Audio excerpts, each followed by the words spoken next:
Welcome back to the fifth annual Men's Health Summit here on blackdoctor.org. Thank y'all for hanging with me tonight. I'm your host, Shamika Rhymes. And again, thank you for continuing on this important journey with us tonight. So our final panel of the Men's Health Summit centers on a conversation that we don't have nearly enough: reclaiming mental health in Black spaces. So for far too long, our community has been asked to be strong, to survive, push through, just shove everything else to the side, often at the cost of our mental wellness. So tonight we're confronting the impact of generational trauma, systemic racism, and silence. And then we're going to focus on how we heal, grow, and reclaim what wellness looks like for us. So joining me are three experts who not only understand the complexities of mental health, they spent decades helping others work through this as well. So first up, and he's a familiar face around here, Dr. Adolph Doc Brown III. He's a clinical psychologist, a former tenured professor, and a master teacher. Thank you for having me. Thank you. Welcome back, I should say. It's good to see you. Likewise. Another familiar face, Paul Bashea Williams. He is a psychotherapist, relationship advisor, a licensed social work therapist, counselor, and author. Hey, good evening. Hi, Paul. Welcome back. Thank you. Glad to be back. I'm looking forward to this conversation. Me too. We've got Dr. Chris Allen Shreve. He is a licensed mental health counselor and traumatologist with over 30 years of experience supporting those navigating things like PTSD, traumatic brain injuries, and more. So let's welcome Dr. Shreve. Hello and good evening. Welcome, and it's good to see you. To be here. Glad to have this conversation. Well, let's kick this off. This question I'm throwing out to everybody, but first I forgot to tell everybody in the chat, if you have questions, drop it in the chat. Make sure to share it with your network as well. So the first question: why is it so important to talk specifically about mental health in Black spaces? Doc Brown, I'm going to start with you. Well, first of all, it's under-resourced. And much of what we talk about today, we don't attach it to the enslaved part of our history. And much of it comes from that. We talk about everything but the fact that enslaved folks weren't allowed to necessarily grieve. They were thought not to be sophisticated enough to have depression or anxiety. And, that's just one part of it. Then you had another group that said that enslaved folks were happy-go-lucky and never would get depressed or have anxiety. So this stigma has literally followed many of us into present day. So it's important to have this conversation. It's important to understand how we debunk that narrative, but also improve it today. Thank you. Paul, how about you? Why do you think it's so important to have this, especially this conversation about mental health in Black spaces? Absolutely. Just to piggyback off Dr. Brown, our experiences are unique, right? No one has really experienced anything that we've went through, being dehumanized, right? And so we still today don't seem to have a space for feelings, and they're often minimized, right? So, and there's a lot of distrust because we haven't had the best experiences historically with mental health, right? That there was a diagnosis to be a runaway slave. You were diagnosed with drapetomania, right? So why would I trust anything that anyone tells me about mental health when, again, historically, we're taught that the only thing we can do is pray about it. The only thing we can do is pretend like this doesn't hurt because that was part of the survival, right? But we carry trauma in our tissue. So there's PTSD. There's a bunch of different things that we'll get into this conversation, but yeah, we need that space and we need people that look like us. I'm glad you brought that up, Paul, because, I love a shameless plug. Yesterday on Celebration, we just talked about how your body holds on to the trauma, different traumas, and when you're holding in emotions and all those things. So y'all go check that one out. Okay. Dr. Shreve, why is it so important to talk specifically about mental health in Black spaces? Well, if we don't talk about it, who's going to talk about it? And I think to piggyback on everything that's been said so far, I think it's important for us as Black practitioners to really deconstruct therapy for our people. I think a lot of Black folks have a misconception about what therapy is, and I think it steers them away from seeking treatment. So I think it's important that we educate, re-educate, dispel rumors, debunk myths about what therapy is about, to educate folks that it's okay to still have your faith traditions, and they don't come in conflict with therapeutic intervention. And I think that's another issue in the Black community and at large. I think that's changing over time, but I think we have to understand that religion and faith is an asset, but I also think that we have to talk about what therapy is about and to deconstruct this so that people are not mystified and scared away from the process. And I think part of why we have to talk about this in Black spaces, because if we don't, then who's going to give them the proper education and information about what it's really about? Yeah. Very true. And you guys already kind of y'all jumped my question, but you brought up some good points about historical trauma. Let's talk a little bit about that and how generational stress has shaped how Black people experience and respond to mental health challenges. Paul, you mentioned, the whole pray it away thing, or just don't talk about it. Don't only talk, just don't talk about it. Just act like it doesn't even exist. Right. And I think we need to start to, what I try to normalize is we need to start to reframe what therapy looks like, because now we're putting our Black fingerprint on it. Right. And I think in our communities, historically, we've had these conversations where we had Big Mama or we had the wise person in our communities, in our village that we would go to. Right. And we would process different things. That's what therapy looked like in our community. Yeah. Even during slavery, we had a person or place we would go and to process the things that we went through, right? But now, I think even past that, we had Big Mama or Uncle whoever, but now therapy is a safe space where, because Big Mama likes to tell your business to Auntie, right?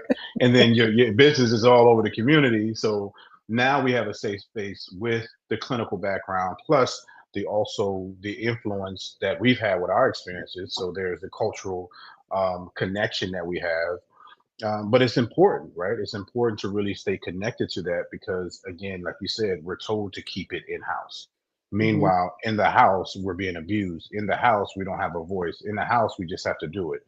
In the house, we don't have food, right? We can't talk about that because if I tell the school or if I tell somebody else that we don't have food, mama and daddy gets in trouble.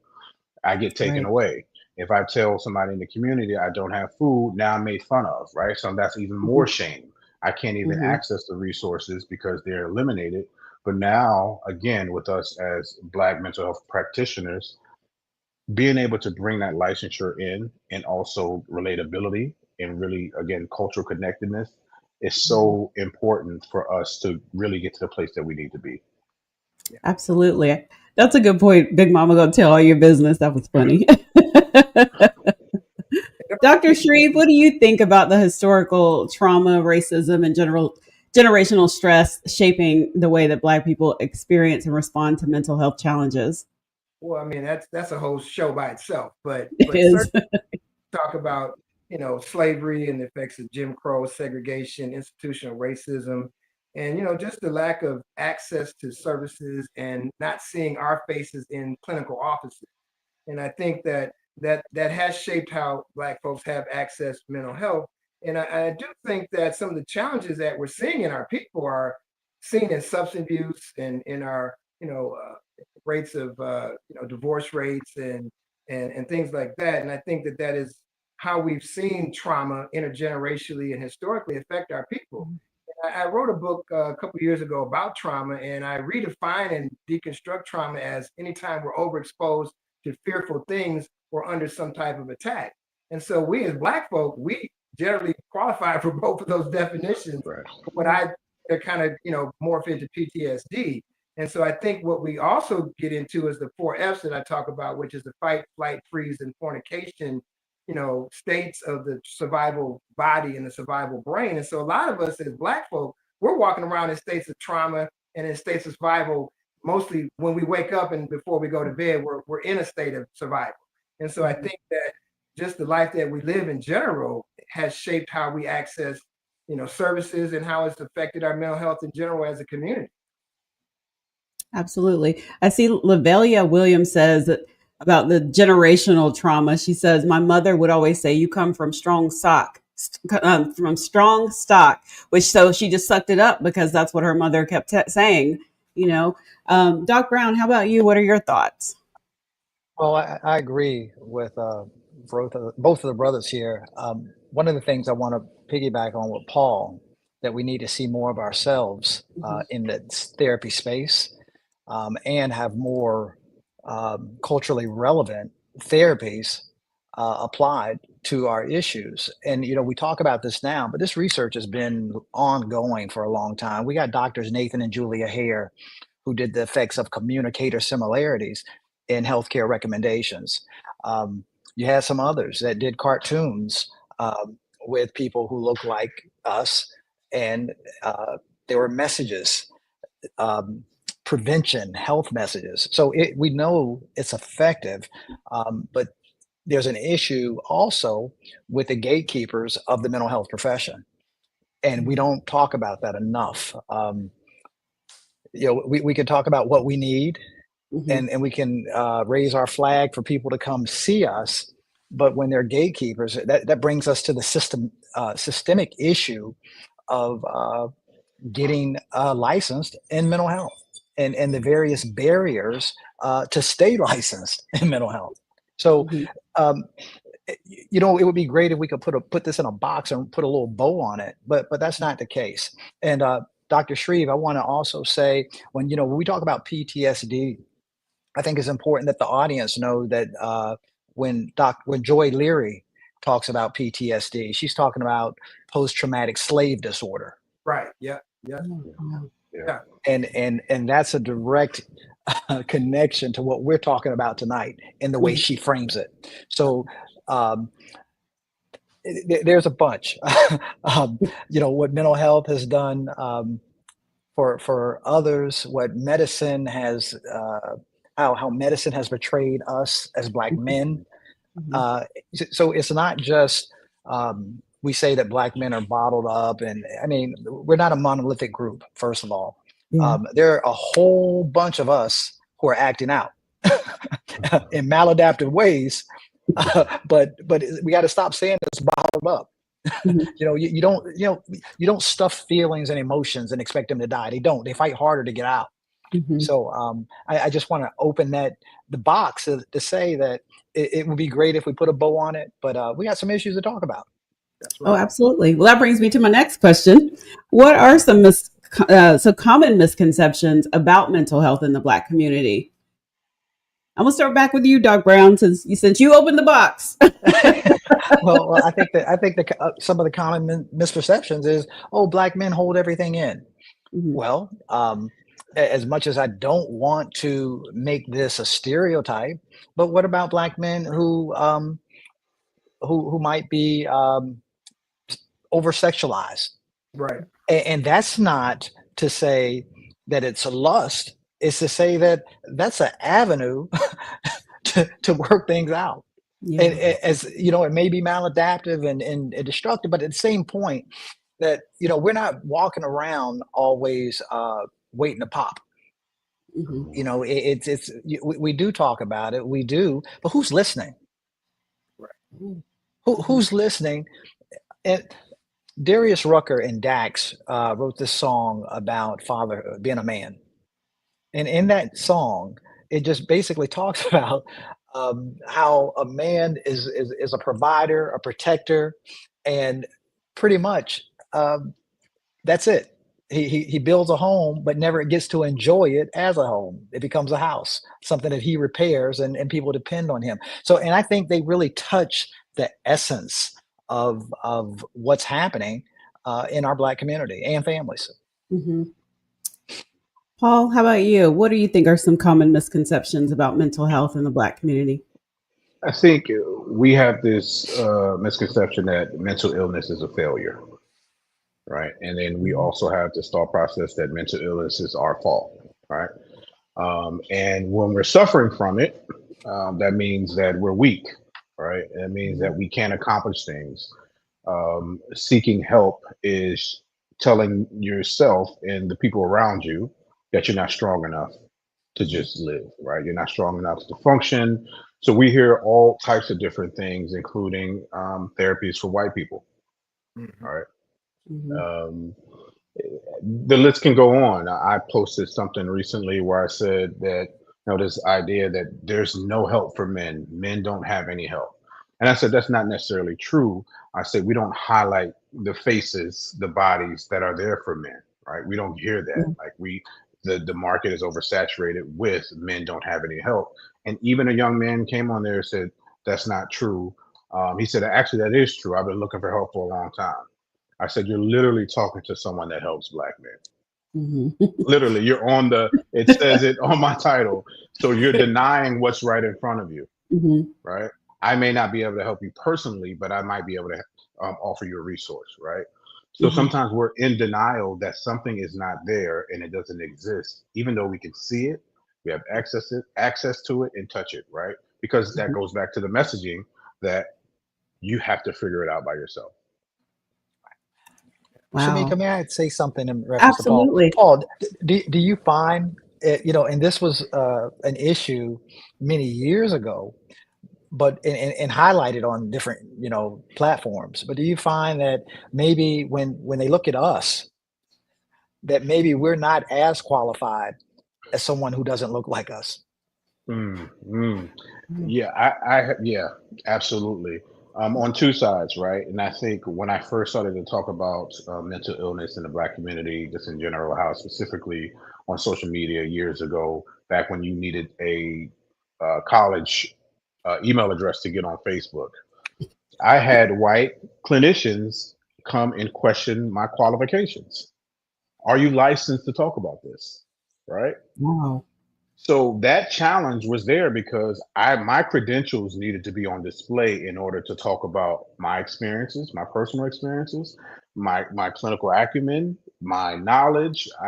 They wanted me to prove my degree. So I went through that. The other part of it, and this is kind of a funny story, you talk about qualifying and can I reach you? I had a client who was just released from prison and he came into my office. I rarely wear a suit, right? But that particular day, I went to court for another client. And so I came straight from court and went to my office. And he was closed off, looking me up and down. And he said, are you one of those therapists that are stuck up? You don't say yes. I mean, all you say is yes. You just take notes. You don't get feedback. And I said, no. I said, I have on a suit because I went to court. He started to question me because he wanted to know where I was from. I Mhm. told him where I was from.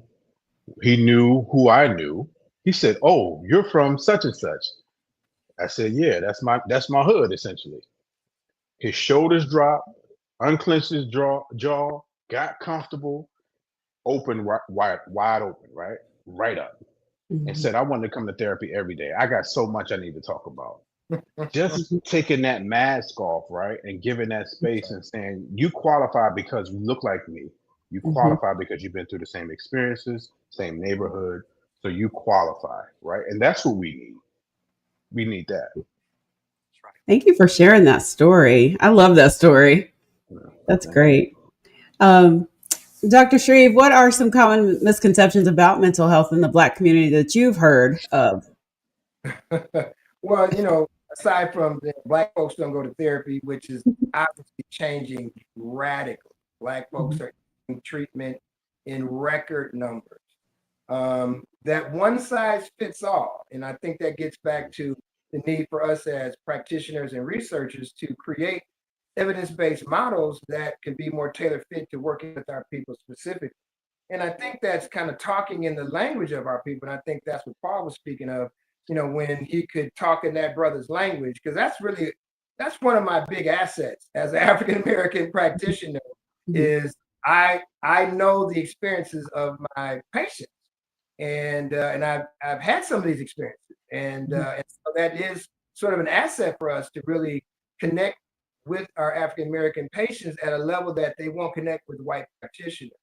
I Mhm. like to think I'm a therapist that can treat everybody. I like to think I'm trained to treat all populations, and I have, mostly starting out with white folks, Indians, Mexicans, everybody. But now, we're seeing a lot of African American folks entering therapy in droves, and my practice numbers have shifted.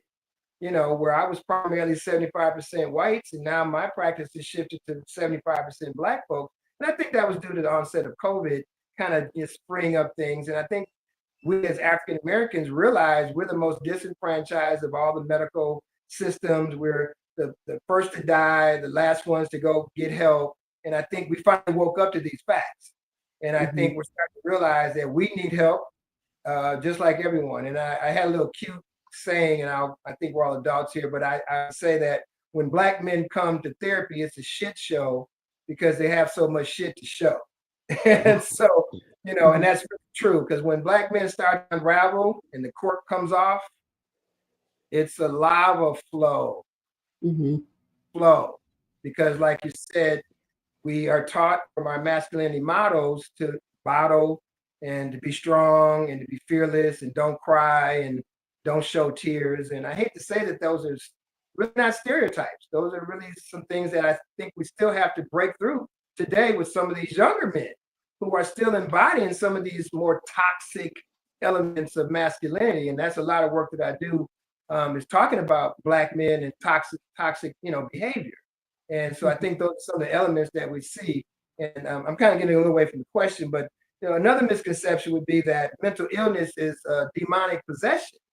And I think when we talk about the role that the church has played in Black folks' lives and being our sole therapist, Jesus is our healer.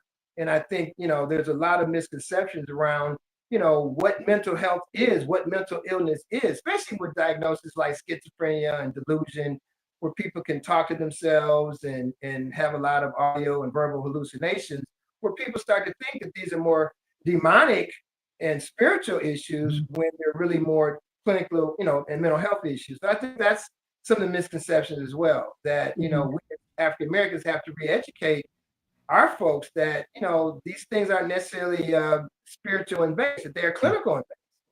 Right.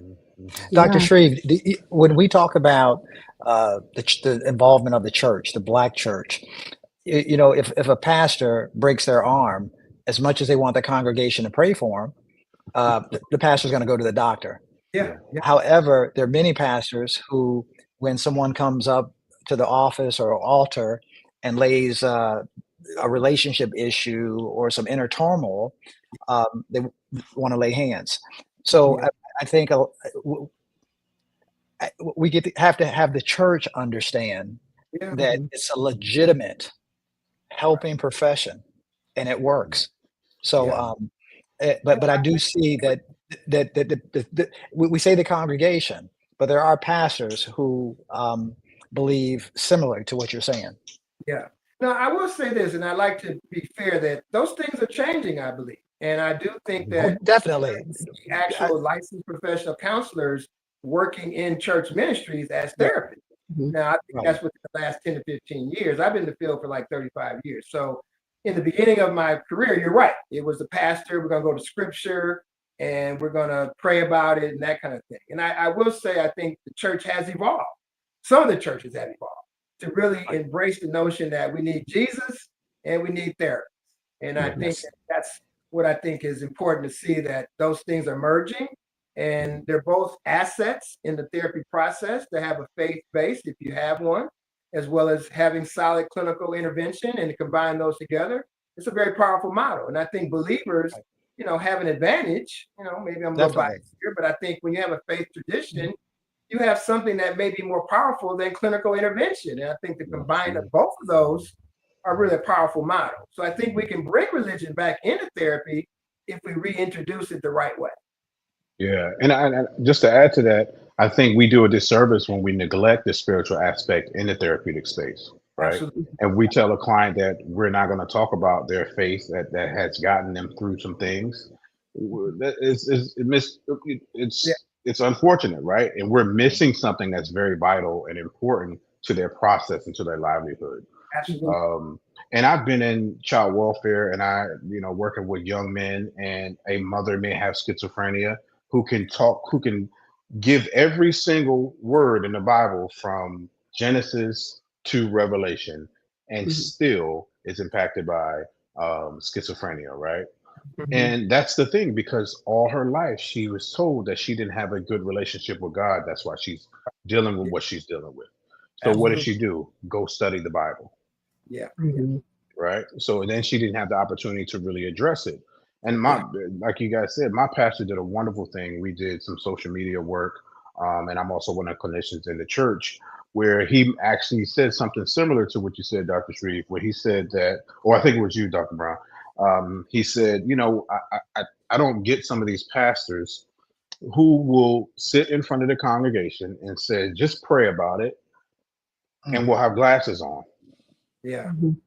It's like Mhm. you're Right. telling other people to pray about, you have glasses on and you're Right. struggling to see. So that's a complete contradiction Right. to Exactly. what you're trying Right. to do, because you're trying to stay in Right. power, right? You're trying to Mhm. stay in this position of trust God, and I'm right under God, so trust me.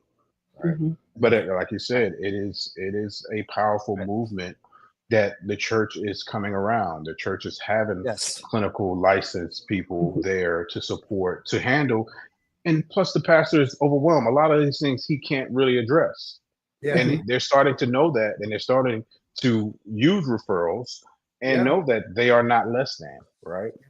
Absolutely. Right. Because God is the source and we are the resource, right? That's essentially what it is. Yeah. Mhm. Y'all are dropping some gems tonight. And I don't know. I can't think of what movie it is. I do know, like on Desperate Housewives. I don't know that men watch that show, but I did. But because there was, I'll just go with with Desperate Housewives, since I remember that was the show, because there was a character that had a mental health illness. A black man had a mental health illness. I don't know what it was exactly, but the mother, she would go to church, do all the things, try to present to the neighborhood that, oh, our family's perfect, everything's all good, but nobody ever saw him because she locked him in the basement, and then it was, oh, panic when he got out. Oh, he's a demon, he's this, he's that. When somebody left the door unlocked and he was able to get out and explore. So I was just curious as to the thoughts on even that generational traumatic stuff about locking up the person that may be experienced, locking them in that back bedroom or in the basement. Have you Yeah. got, I don't know, there's another movie, but I can't think of what it is right now. Was it Soul Food? Soul No. Food, I think the uncle was, or he was in there, but I don't know if he Oh had yeah, mental that's right. illness, but he That's was, what I'm thinking just of. had the back Yeah. room. Yeah. Right. Yeah. Right. If I could Yeah. share though, personally, that's my story. That's kind of a story in my family. You know, Hmm. it's kind of a book I'm working on about religion and trauma, but my parents were very religious folks. My mom's still with us, but my brother had a closed head injury, and as a result of that, he developed schizoaffective behavior. And so he essentially acted like a schizophrenic. He talked to himself and just delusional 24/7.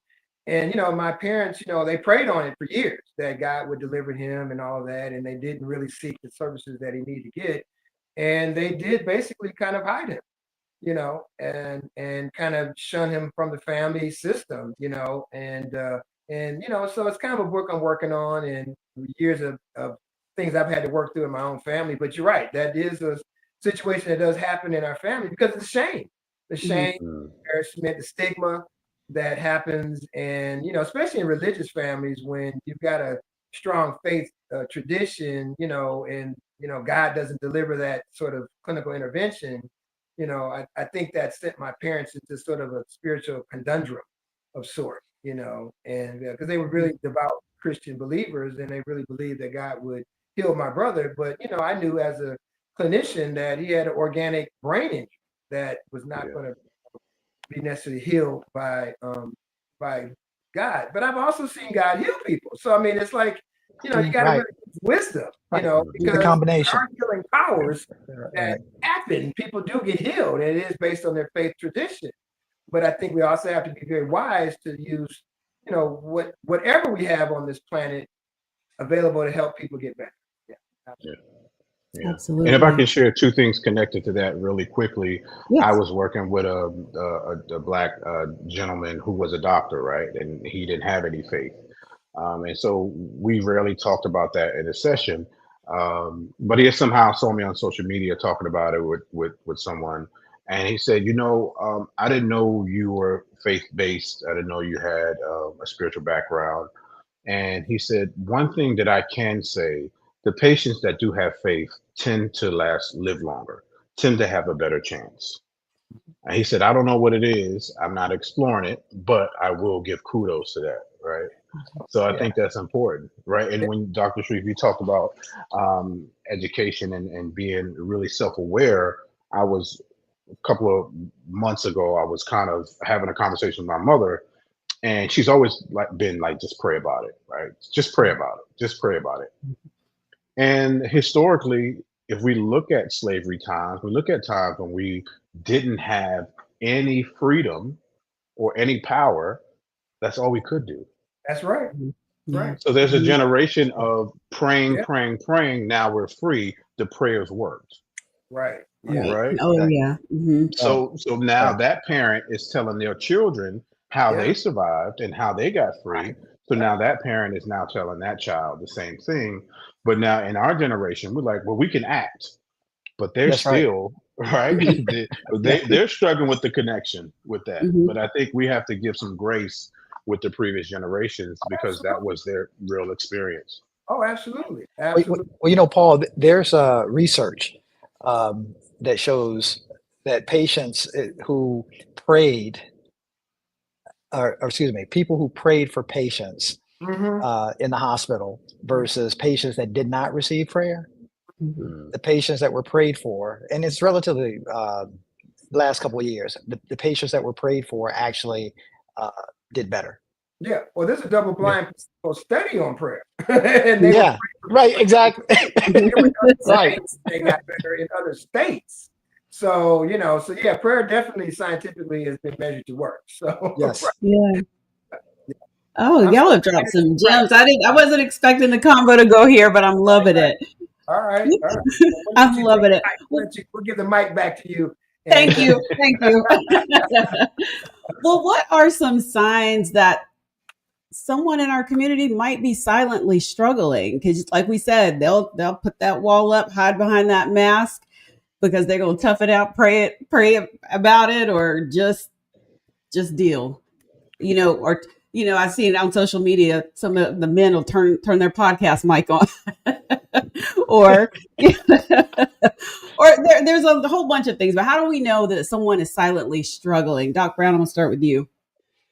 Well, it's really tough without being a clinician. Mm-hmm. But just to throw some things out there. First of all, check-ins are important, folks. Let's just say that first of all. Check-in. That how do you know? Without asking, you won't. Right. As a clinician, we're looking for things like have they lost interest in activities that were once enjoyable? What's their sleep hygiene and their eating habits? And we're looking for things like that. And others can see those too. However, if you're silent, if you're disconnected, in retreat mode, you don't know. So I want to say the importance to the audience tonight of checking in, and just saying, "Hey, what's up?" And with the social media and all the gadgets we have, nothing beats a face to face. Energy doesn't lie. Mhm. So Yeah. Very true. Paul, what do you think? Yeah. Oh, go ahead. Yeah. Oh, no, well, I'm sorry. Go ahead, Dr. Shreve. I'm sorry. Go ahead. I think, yeah, I think withdrawal is something that we don't pay so much attention when somebody disappears. Right. And we're Yeah. asking, like, where you been?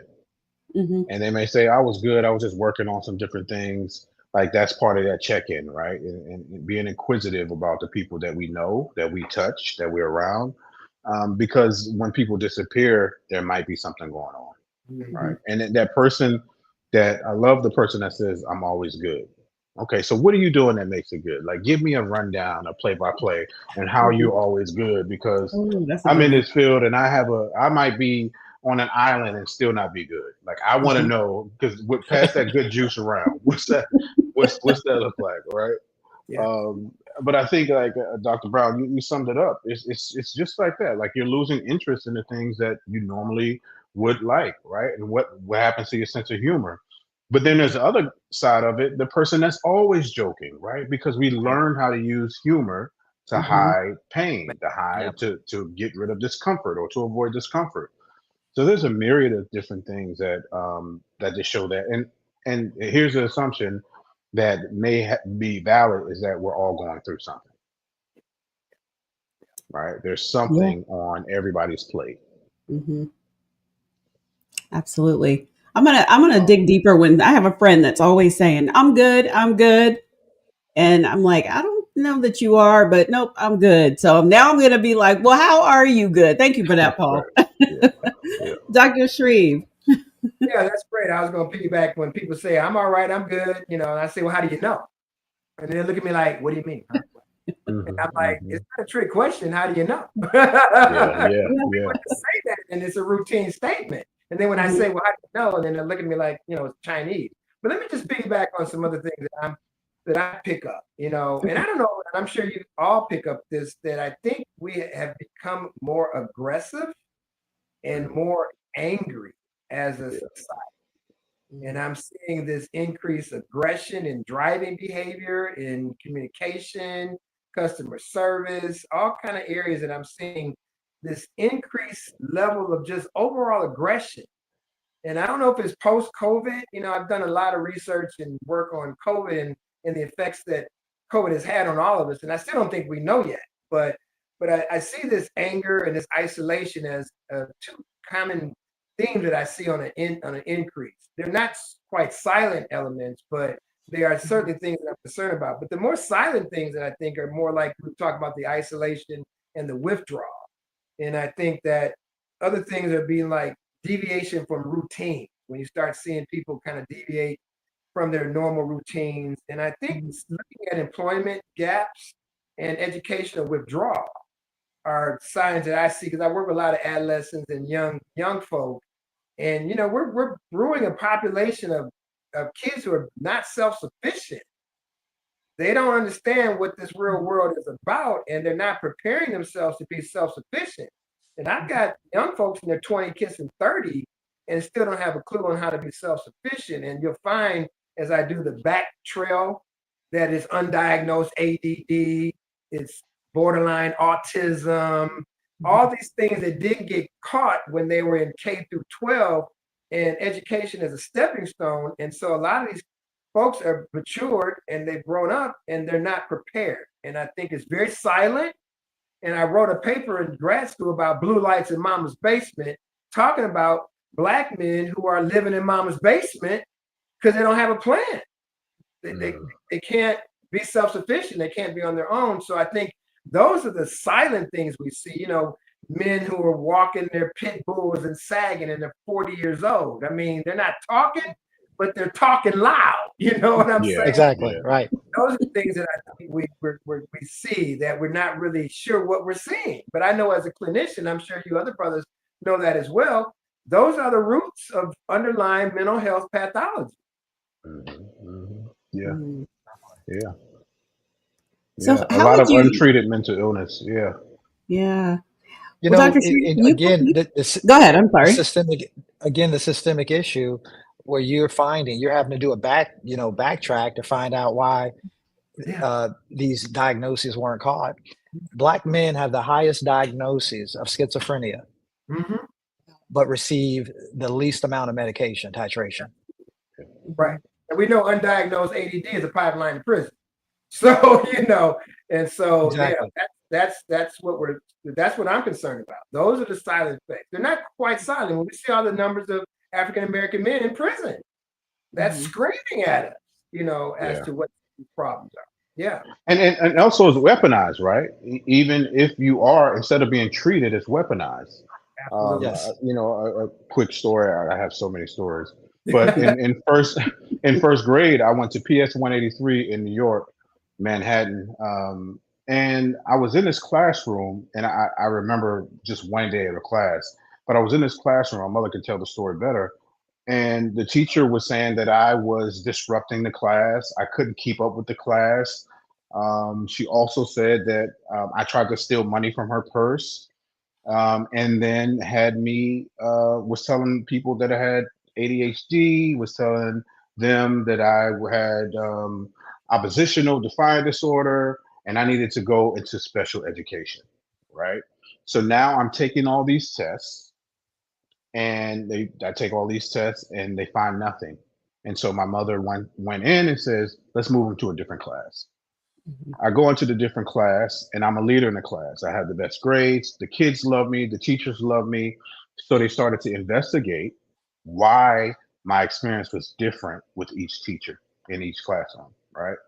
So what they found is that this teacher was sending all Black kids to special education. After investigating, it was over 60 kids that she had sent to special education, saying they had oppositional defiant disorder, they had ADHD, all these different diagnoses. She would come up with something. And so many kids were messed up. And now, again, pipeline, right? Yeah. And so now we have a better chance, but we definitely need to investigate it. We need to advocate.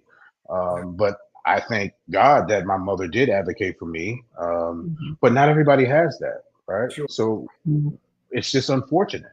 Again, weaponized and misdiagnosed. Right. We're the most misdiagnosed as well.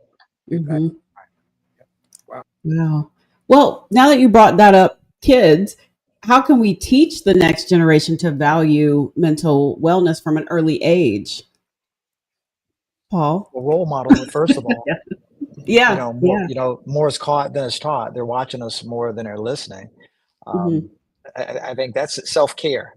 That self-care, when they can see that dad has 101 coping strategies, that if I work out or get a massage every week, and those are just a few things that I do, a nap and other things, and they want to know why.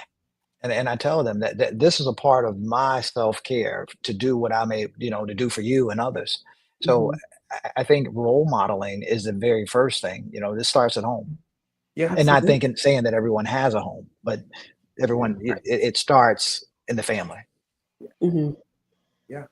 Well, if I can piggyback on that, I agree. And I think that, we really want to look at curricula.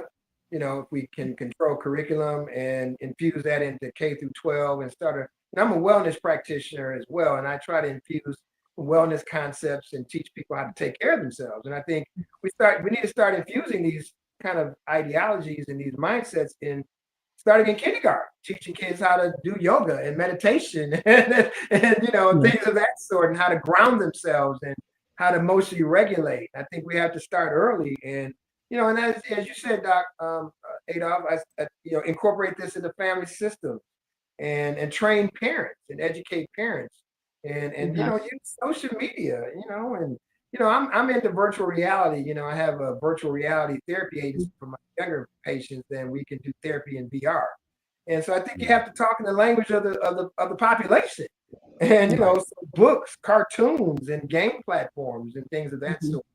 To really kind of reach and put the education and the word out there.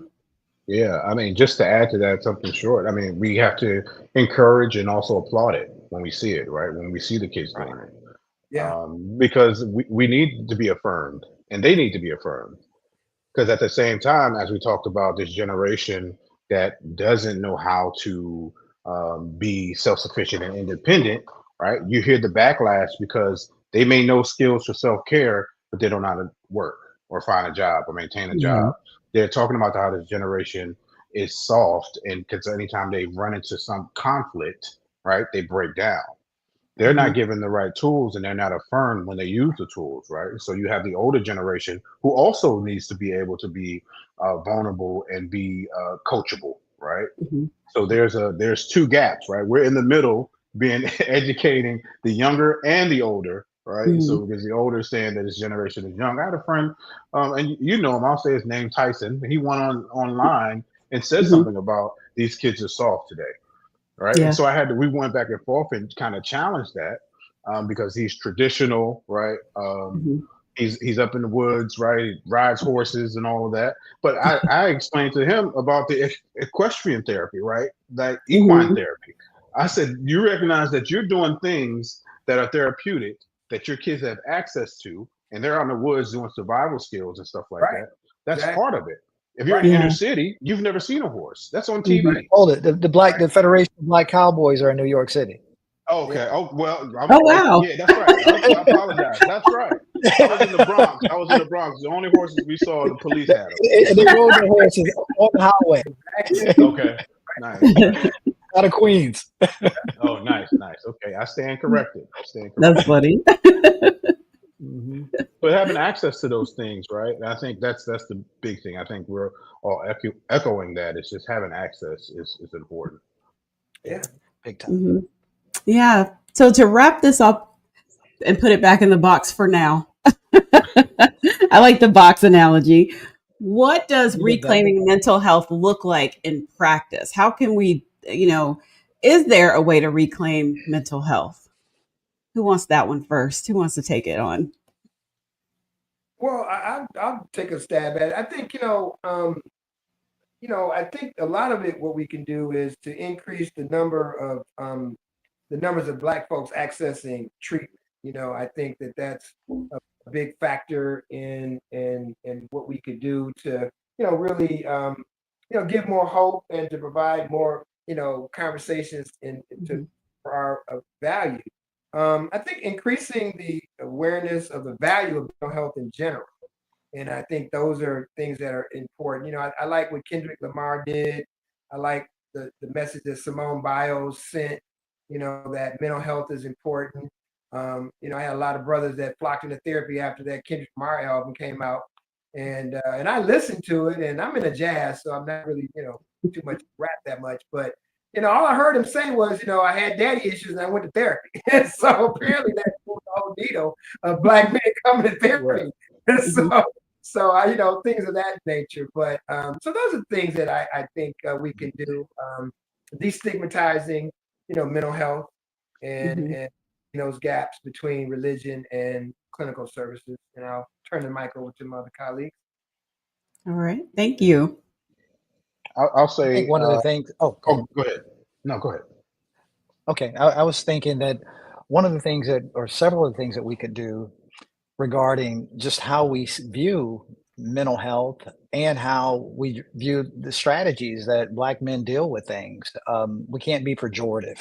If it doesn't fit, if it's not something I do, I can't necessarily look down on something that someone else does to help them.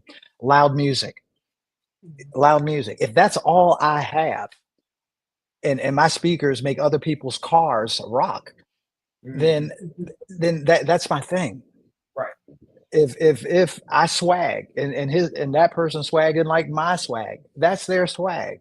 So I think we have to not fit in the narrative. We have to be careful not to re-stigmatize in our lanes designed to help Black men. Yeah, I think that's very important. I think we've mentioned this a couple times, modeling it, right? Because a lot of times we don't know what that looks like. We don't know what therapy looks like, right? We had the misconceptions of what it is. I was going into different communities. I call it mental health on my block. And what we did was go into low income communities, and we would do mock sessions. We would take questions. We would explain what therapy looks like, what a session would look like. We would talk about a different diagnosis, how it shows up in our communities. And it'd be so surprising. Well, I wouldn't say surprising, but just having access and people seeing that, it's like, oh, I do have that challenge. There is a space where I can go and talk about it. That's what that looks like, right? I created a self-care calendar, 31-day self-care calendar for Black men. So in that calendar, they might not do everything that's in that calendar, but it's opening up the doors, right? It's opening up the eyes. It's saying, you know what? I do that, or I can do that. Let me try that. Right. So whatever, like you said, Dr. Brown, whatever fits, right? Meeting them where they are. We don't do enough of that. We don't go into the spaces where they are. And I think about even music. I remember years ago when I was probably in high school, there was this group called Helter Skelter out of New York, and they had a whole song talking about therapy, where they were two rappers. They were rapping with each other. One was playing the therapist, the other was playing the patient. And the name, the therapist was Dr. Kill Patient, and the client, he was just talking about how he got shot and he didn't know what to do. He's hearing voices. He tries to drink it away, and it was talking about, well, let's put that. What happens if you don't drink today? Like, it was in the rap song a long time ago. Goody Mob, cell therapy, right? There, wow. there are pockets of that in there, and people listen to it. It's some of their favorite songs, but again, they don't know how to apply it because the rapper's music, the artist's music, that's their journaling, Yeah. Right. right? That's their stories. They're processing on paper and turning it into music that we dance to Yeah. or Mhm. listen to. Right, exactly. DMX was always everything was therapeutic, right? He was releasing. Mary J. Blige.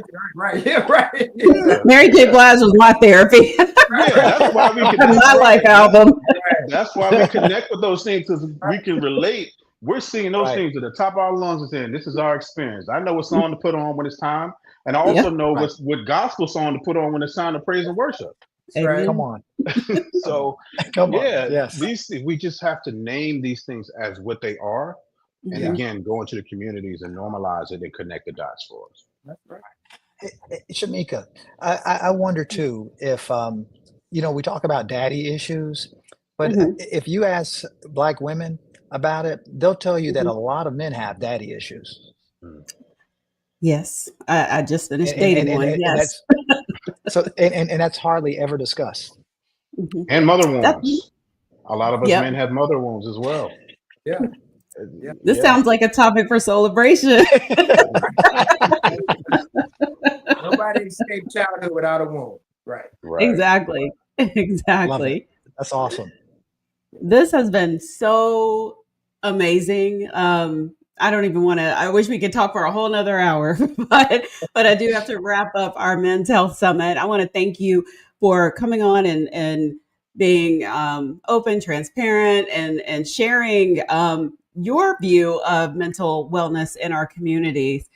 Because reclaiming mental health in Black spaces isn't really just a theme, it's a necessity. So whether it's through therapy, community, or simply giving ourselves permission to feel or finding your thing to help you feel, it'll help you heal and grow. And, we all have to try to find that what mental wellness looks like for us. So if you or anyone, if someone you love, or if it's yourself that you're looking for more information and support, you can head over to blackdoctor.org. There's articles and resources over there. Because you're not alone. There's help out there. You could reach out to these wonderful panelists as well. I'm sure all of you are on. Dr. Shriver, you on social media? I know Doc Brown and Paul are on social. Absolutely. Yep. All right. So you can find any of these panelists on social media. And even, I'm just going to put it out there. Is it okay if they reach out to you if they have a question about what therapy is or what mental wellness looks like? All right. Sure. Yes. And don't worry, you guys, if you missed any of tonight's panels, you can go back and watch them on our Facebook page or YouTube. So thank you again for spending this evening. It's been a fun 4 hours tonight with the Men's Health Summit. So have a great evening. And thank you again for joining me.